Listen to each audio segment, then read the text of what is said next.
स्वागत है आप सभी का आपके अपने YouTube चैनल ऐसे स्टडी पॉइंट्स में। तो आप सभी कैसे हैं देख लीजिए। और हम आप क्लास लेके आ गए हैं वैद्युत द्विध्रुव की निरक्षीय रेखा पर स्थित बिंदु पर वैद्युत क्षेत्र की तीव्रता। अब ये जो निरक्षीय रेखा पर स्थित विद्युत क्षेत्र की तीव्रता होती है, इसका सोल्यूशन हम बहुत अच्छे देखने वाले हैं। देखिए, एक तो और बात है, आपने यूट्यूब पे बहुत सारा क्लास देखा होगा, लेकिन एक बार मेरा भी क्लास देखिए, बहुत मजा आएगा। ठीक है, चलिए तो मैं थोड़ा सा इसको बता देता हूँ क्या क्या कंडीशन होता है, देख लेते हैं थोड़ा सा। ठीक है, सबसे पहले तो भाई हमारा हेडिंग है कि भाई देख लीजिए, वैद्युत द्विध्रुव की निरक्षीय। ये निरक्षीय की मैं बात कर लूं कि इस बार के बोर्ड के एग्जाम में पूछा हुआ सवाल था, लेकिन विद्युत विभव पूछा था, ये विद्युत क्षेत्र की तीव्रता नहीं पूछा था, लेकिन ये पूछता है तो ध्यान रखना है कि भाई पूछेगा। तो ये कितना जबरदस्त सवाल है। स्थित वैद्युत क्षेत्र की तीव्रता अभी याद करना है। देखिए कल लिख रहा है भाई, मैं पढ़ के सुना दो पूरी बात, मैं फिगर अभी आपको बताने वाला हूँ। माना बिंदु P वैद्युत द्विध्रुव AB की लंब अर्धक रेखा पर उसके मध्य बिंदु O से R मीटर की दूरी पर स्थित है। अब देखिए कंडीशन क्या है, मैं आपको डायरेक्ट बता रहा हूँ। ये जो मैं दिया हूँ इसको भी आप देख सकते हैं। डायरेक्टली मैं कंडीशन बता रहा हूँ कि लिखना क्या हमको हमको लिखना है कि माना AB एक द्विध्रुव है। देखिएगा थोड़ा सा मैं आपको फिगर मोस्ट इंपॉर्टेंट यहाँ पे होता है, और फिगर जो लोग सीख लिए उनके बाद उसके बाद उनको कोई दिक्कत नहीं होने वाला है। ठीक है, तो मोस्ट इंपॉर्टेंट कौन होता है भाई? फिगर मोस्ट इंपॉर्टेंट हो जाएगा। मैंने लिखा यहाँ पे देखिएगा कि माना ए और यहाँ लिख दिया मैंने बी। ठीक है, माना ए बी एक द्विध्रुव है और इनके बीच की दूरी जो है 12 है। कितनी है भाई? 12 है। अब इनके मध्य में एक बिंदु ओ है। ठीक है, तो जब मध्य बिंदु ओ है तो इतना दूरी कितना होगा? यल होगा, और इतना दूरी कितना होगा मेरे भाई? एल होगा। ठीक है, अब कह रहे इसी मध्य बिंदु के लंबवत ठीक है, लंबवत एक बिंदु है, यहाँ पे बिंदु P है, और इसी बिंदु पर विद्युत क्षेत्र की तीव्रता को क्या करना है? गणना करना है। अब हम एक काम करते हैं, इसको मैं मिला देता हूँ यहाँ से और इसको मैं मिला देता हूँ यहाँ से। ठीक है, अब थोड़ा सा ध्यान दीजिएगा, मैं फिर से बोल रहा हूँ कि क्या लिखना है निरक्षीय स्थिति में। थोड़ा ध्यान दीजिएगा, लिखना कितना है मैं आपको बता रहा हूँ। घबराने की जरूरत नहीं है, भाषा सीखिए और आप सीख जाएंगे। आपने लिखा माना ए बी एक द्विध्रुव है।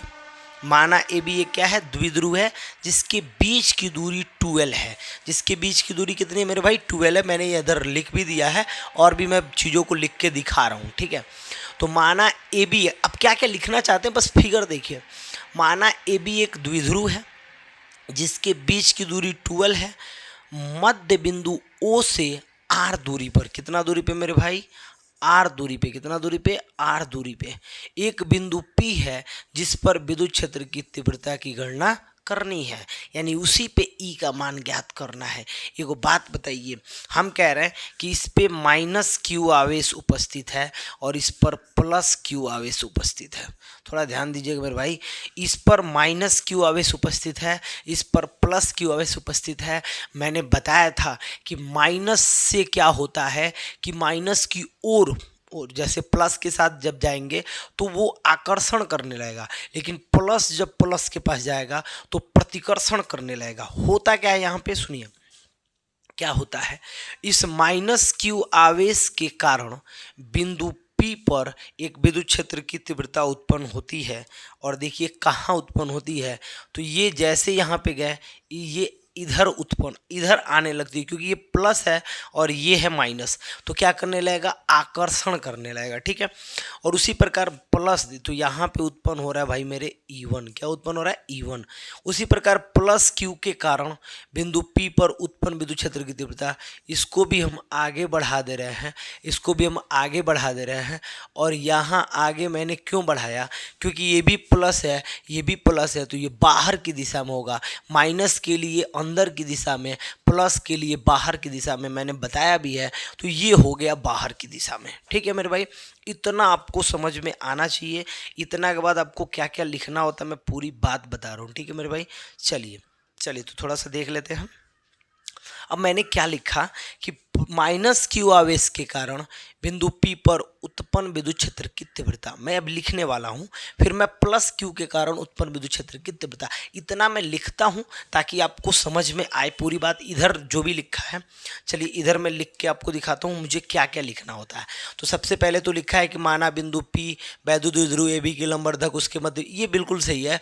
माना वैद्युत द्विध्रुव के आवेश प्लस Q और माइनस Q आवेश के कारण बिंदु उत्पन्न तीव्रताएं E1 और कितनी है E2 है, इसमें लिख के दे दे रहा है।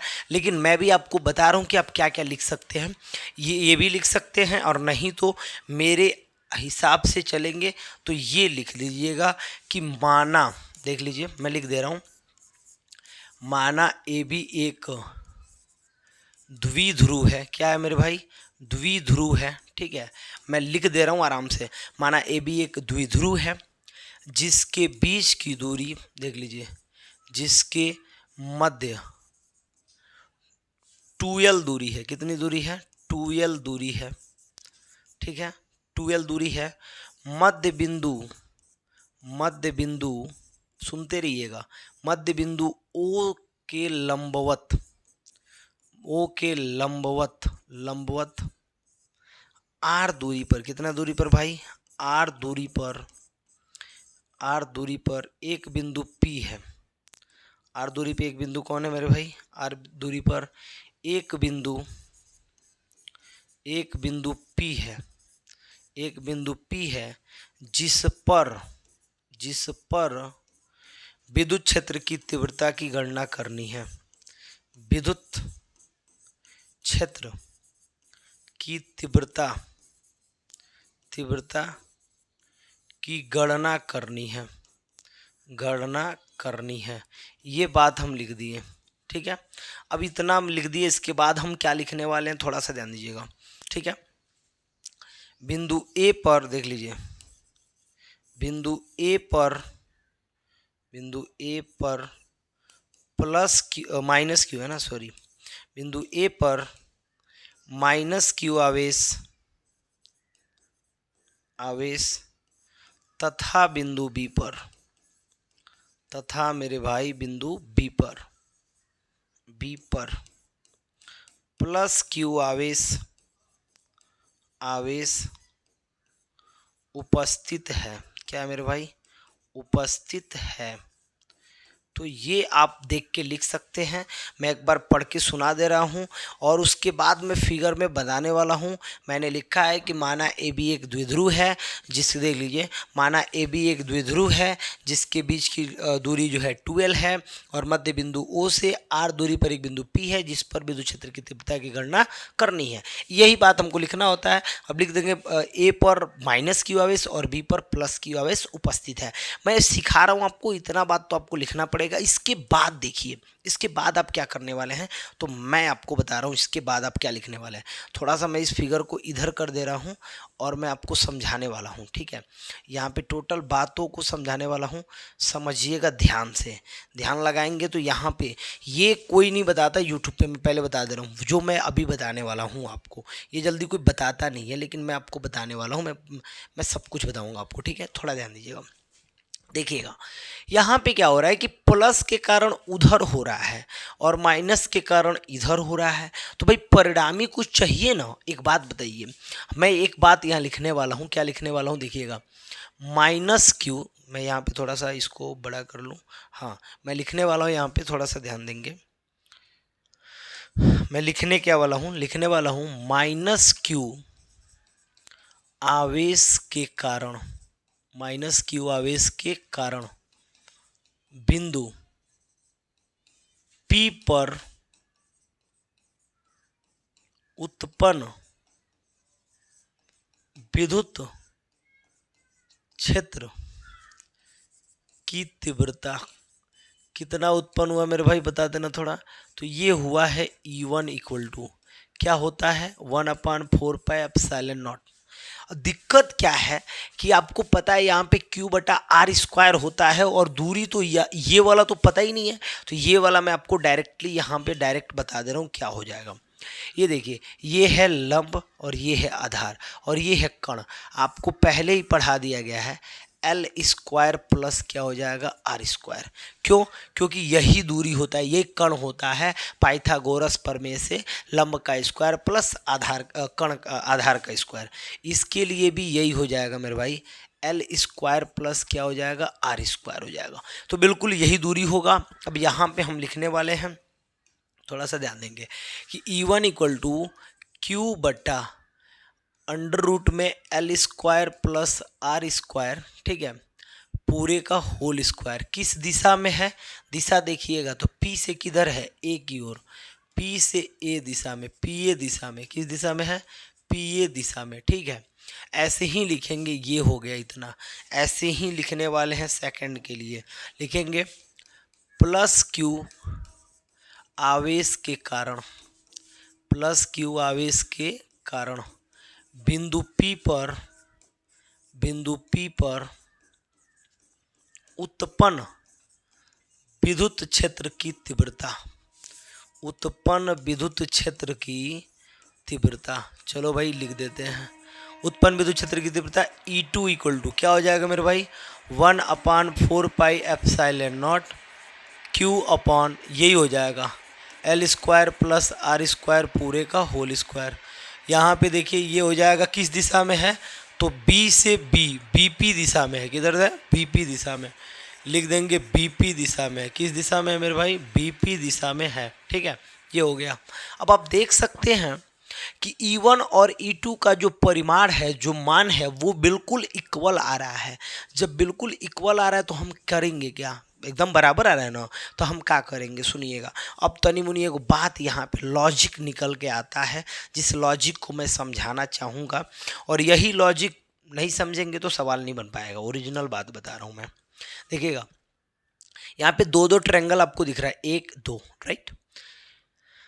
PBA एक दिख रहा है, ये एंगल एक दिख रहा है, देखिएगा PBA, ठीक है। ये एक थीटा है यहाँ पे, एक PAB, एक ये थीटा दिख रहा है यहाँ पे। ये दोनों ही आपस में बराबर है, ये दोनों ही आपस में क्या है मेरे भाई, बराबर है। ये बराबर है, यहाँ पे परिणामी मिल नहीं रहा है। तो जैसे ये रेखा है, ऐसे ही अगर जो हम यहाँ पे एक रेखा खींच दें, यहाँ पे एक रेखा खींच दे मेरे भाई, यहाँ पे एक रेखा खींच दें, तो थोड़ा सा ध्यान देना, थोड़ा सा ध्यान देना। हो क्या रहा है, ये थीटा यहाँ भी तो बनाएगा, बताओ मेरे भाई, ये थीटा यहाँ भी तो बनाएगा ना, ये वाला सेम थीटा हो जाएगा। तो ये हो गया आपका थीटा एक ये एकांतर के हिसाब से ये थीटा, इसके बराबर में कौन होगा मेरे भाई, ये थीटा होगा ना भाई, होगा कि नहीं होगा बताइए। इस स्थिति में हो क्या रहा है कि भाई मेरे दो खंड में, एक लंबवत और एक समांतर। एक लंबवत देखिए ऐसे अगर जो देखा जाए तो एक लंबवत ऐसे, ठीक है, और एक समांतर ऐसे, यानी कि दो घटकों में बट जा रहा है। कितने घटकों में बट रहा है, दो घटकों में। ये जो कोण है इनको दो घटकों में वियोजित कर रही हैं। तो हम लिख सकते हैं कि दो घटकों में वियोजित हो रहा है, दो घटकों में वियोजित हो रहा है, वियोजित हो रहा है। कौन कौन घटक, ऊर्ध्वाधर घटक, सुन के भी लिखिएगा, दिखाई अगर जो अच्छे से ना दे रहा हो तो। और एक है लंबवत घटक, ठीक है। तो एक लंबवत घटक हो रहा है और एक ऊर्ध्वाधर घटक हो रहा है। अब जब घटक दूगो हो गया मेरे भाई, तो घटक को हम सही से देखेंगे कि घटक बन कहाँ रहा है। सुनिए, थोड़ा ध्यान दीजिएगा, एक हो गया इधर और एक हो गया इधर, थोड़ा सा ध्यान देना है, और यहाँ पे बहुत कुछ समझने को मिलेगा। अगर जो मैं यहाँ पे लंब डाल दूँ, यहाँ पे लंब डाल दूँ, यहाँ पे अगर जो मैं लंब डाल दूँ, थोड़ा ध्यान दीजिएगा, यहाँ पे मैं लंब डाल दूँ, तो ये लंब डालने से होता क्या है कि अगर जो मैं इसको भी ऐसे मिला दूं और इसको भी ऐसे मिला दूं तो ये एक एंगल बन रहा है, ये बन रहा है, ये बन रहा है, ये बन रहा है, दिख रहा है ना अलग से आपको। इसका मान ज्ञात करना हो मेरे भाई, इसका मान ज्ञात करना हो तो लंब बटा कण, ये लंब हो जाएगा, लंब देखिए लंब बटा कण हो जाएगा। तो लंब बटा कण तो हम ये ले लेंगे। तो उस कंडीशन में हमको यहाँ पे ऊर्ध्वाधर घटक के रूप में E2 साइन थीटा मिलता है, और नीचे देख लीजिए यहाँ पे मिलेगा हमको E1 साइन थीटा। क्या मिलेगा मेरे भाई? E1 sine theta.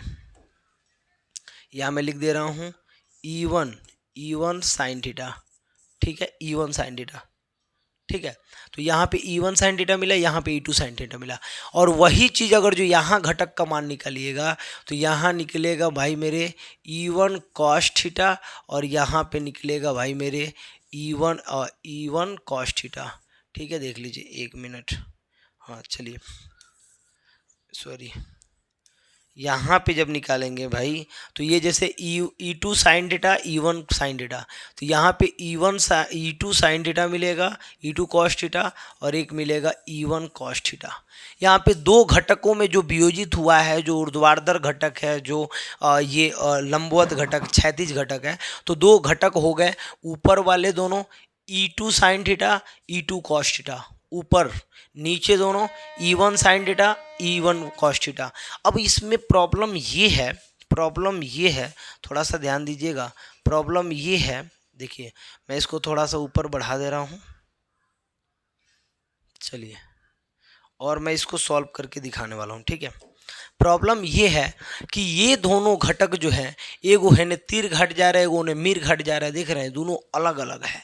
तो लिखेंगे कि E1 मतलब जो लंबवत घटक हैं, जो ये ऊर्ध्वाधर घटक हैं, यानी कि लिख देते हैं यहाँ पे डायरेक्ट हम कि E2 साइन थीटा, ठीक है, और कौन हुआ है इसमें E1 sine theta, E1 sine theta, ठीक है।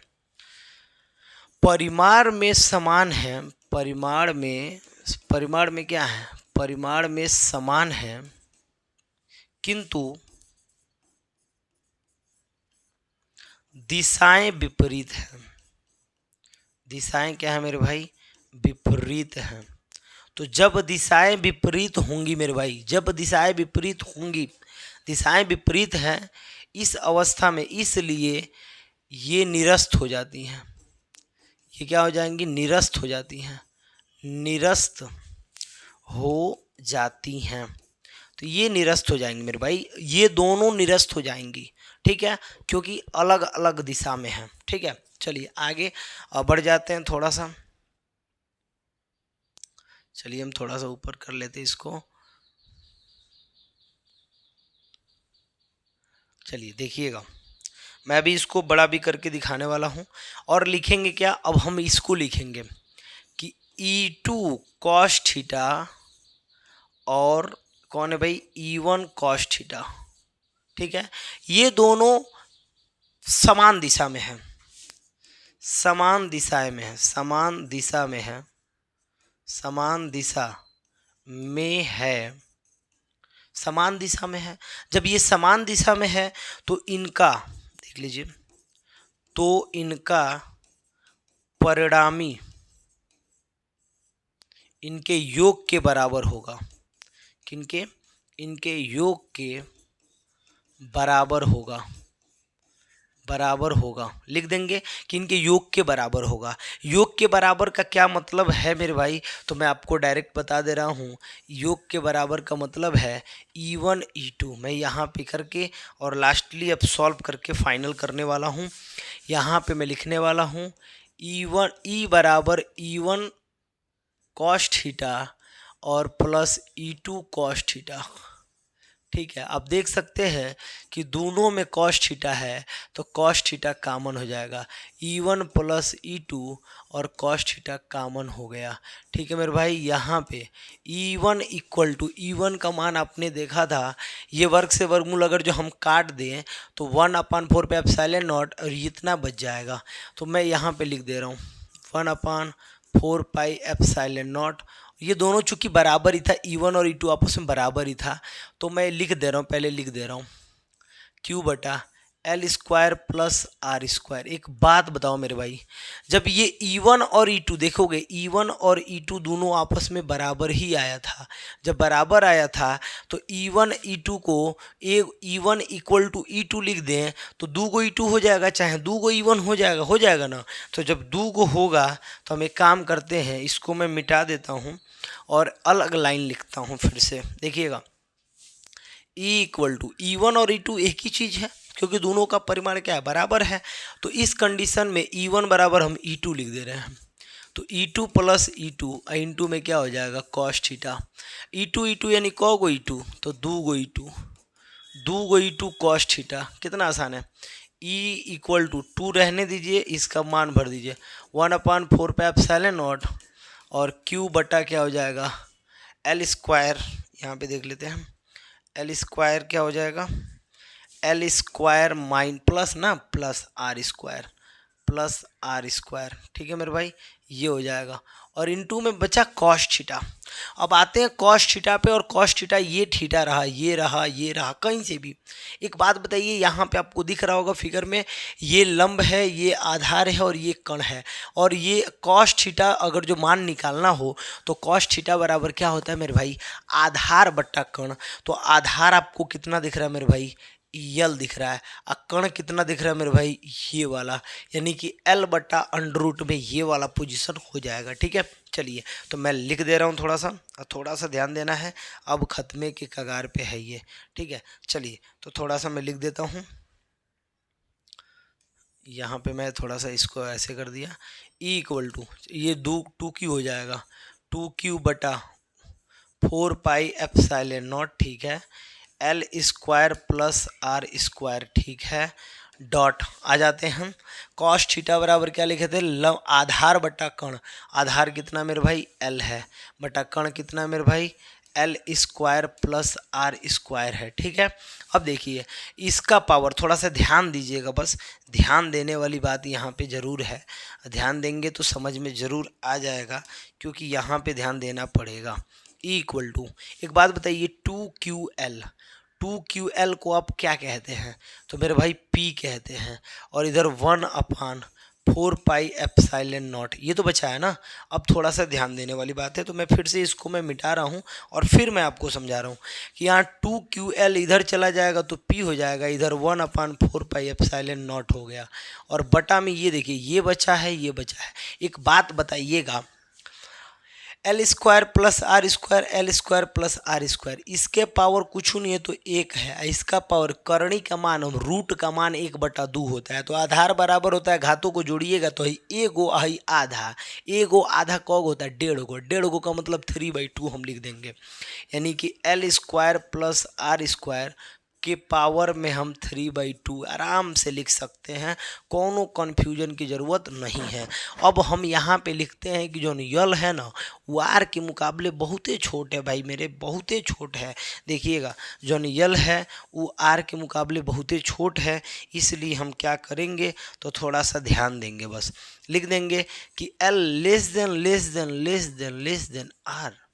ठीक है, या एल स्क्वायर लेस देन, मतलब वही बात है। तो जो एल स्क्वायर है वो आर स्क्वायर से बहुत छोटा है, तो हम कह रहे हैं एल भी छोटा होगा। जब एलो छोटा है तो उसको नगण्य मान लेते हैं हम। जैसे नगण्य मानते हैं मेरे भाई, क्या मिलता है, 1/4 पाई एप्सिलॉन नॉट, और यहाँ पे पी तो मिलेगा बटा, हई तो बेचारा मामा के यहाँ गया, ख़त्म हो गया, तो हई बचा ना बाबू। तो आर का स्क्वायर तो है ये है, अब पावरवा में 3/2 है, तो हई टू हो गया कैंसिल आउट।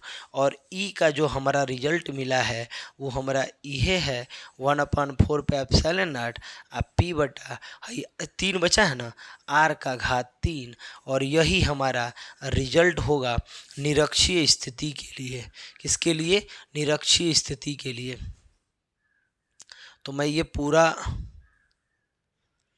चलिए मैं ये पूरा आपको दिखा दे रहा हूँ, ये पूरा सवाल। ठीक है, तो ये पूरा आप लिख सकते हैं, देख सकते हैं।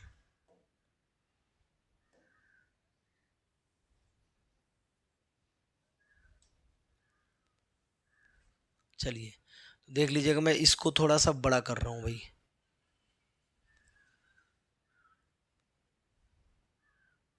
हाँ, इतना पे आप स्क्रीनशॉट कर सकते हैं और स्क्रीनशॉट कर लीजिए और बताइए वीडियो कैसा लगा। ठीक है, चलिए चलिए तो एक बार मैं पूरा आपको दिखा दे रहा हूँ, पूरा आप स्क्रीनशॉट कर सकते हैं और बताइएगा वीडियो कैसा लगा आपको। अच्छा लगा हो तो ज़रूर चैनल को लाइक कर दीजिएगा। ठीक है, और वीडियो को लाइक कर दीजिएगा। चैनल पे नया हो तो चैनल को प्लीज़ सब्सक्राइब कर दीजिएगा, बहुत ही मज़ा आएगा। एक बार आप और भी मैं समझा दे रहा हूँ, एक बार चलिए एक बार और समझा दे रहा हूँ। माना ए बी एक द्विध्रुव है, माना ए बी एक क्या है, द्विध्रुव है, जिसके बीच 12 दूरी है और उसके मध्य बिंदु O से R दूरी पर एक बिंदु P है जो कि लंबवत है, तो निरक्षीय स्थिति में है। उस बिंदु P है जिस पर विद्युत क्षेत्र की तीव्रता की गणना करनी है। अब उस पर हमको तीव्रता की गणना करनी है। हमने क्या किया कि भाई यहाँ पे बिंदु ए पर माइनस क्यू आवेश तथा बिंदु बी पर प्लस क्यू आवेश। अब आपको पता है माइनस क्या करता है तो केंद्र की ओर, और प्लस क्या करता है तो केंद्र से बाहर। तो ये माइनस क्यू के कारण बिंदु पी पर उत्पन्न विद्युत क्षेत्र की तीव्रता मैंने लिख दिया इतना। फिर मैंने लिखा प्लस क्यू के कारण, इसको वीडियो को आप आराम से देखेंगे ये लाइन समझ में आ जाएगा, ये लाइन समझ में आ जाएगा। कोण बराबर है तो ये दोनों कोण आपस में बराबर, इसलिए उसको दो घटकों में वियोजित कर रहा है। एक हो रहा है ऊर्ध्वाधर घटक और एक हो रहा है क्षैतिज घटक। ऊर्ध्वाधर घटक में दो चीज मिल रहा है हमको, E2 cos थीटा और E2 sin थीटा। ठीक है, क्योंकि लंब बट्टा कण और फिर आधार बट्टा कण, तो दोनों के लिए लंब बट्टा कण और फिर आधार बट्टा कण, ये आपका लंब, ठीक है, और ये है कण। तो ठीक है, दोनों के लिए ले लिए। तो ऊपर मिला हमको E2 sin थीटा और E2 cos थीटा। ठीक है, वो ऊर्ध्वाधर घटक हो गया। और जब क्षैतिज घटक की बात कर रहे हैं तो दो मिला, E1 cos थीटा और E1 sin थीटा। लेकिन इसमें हम दिख क्या रहा हमको कि ये वाला और ये वाला एक दूसरे के जस्ट विपरीत है, इसके वजह से ये क्या हो जाएंगे, निरस्त हो जाएंगे। जैसे ये निरस्त हो गए तो विपरीत है इसलिए निरस्त हो जाएंगे, और जो समान दिशा में है उनको हम जोड़ लिए। E equal to E1 cos theta plus E2 cos theta. चूंकि हमको पता है कि E1 और E2 आपस में बराबर है, इसलिए हम ये cos थीटा को कॉमन ले लिए और E1 E2 की जगह पे 2E2 कर दिए, क्योंकि E1 के बदले E2 रखिए चाहे E2 के बदले E1 रखिए, बात एक ही है। तो ये मैंने, और E2 का मैंने ओरिजिनल वैल्यू रखा, फिर cos थीटा का वैल्यू रखना पड़ा। तो यहाँ से थीटा का मान निकालिए, cos थीटा बराबर होता है आधार बट्टा कण। तो कण यहाँ पे क्या था, ये था, तो जो था मैंने वहाँ पे पुट कर दिया। आधार बराबर है, आधार बराबर है तो घातों को जोड़ लेंगे, इसका घात 1 है, इसका घात 1/2 है, तो इसलिए ये हो गया 3/2। एल स्क्वायर जो है आर स्क्वायर के मुकाबले बहुत छोटा है, इसलिए एल भी बहुत छोटा होगा। तो मैंने ये फाइनल करके आंसर ला दिया। ठीक है, तो वीडियो कैसा लगा प्लीज़ चैनल पे नए हो तो चैनल को सब्सक्राइब कर दीजिए।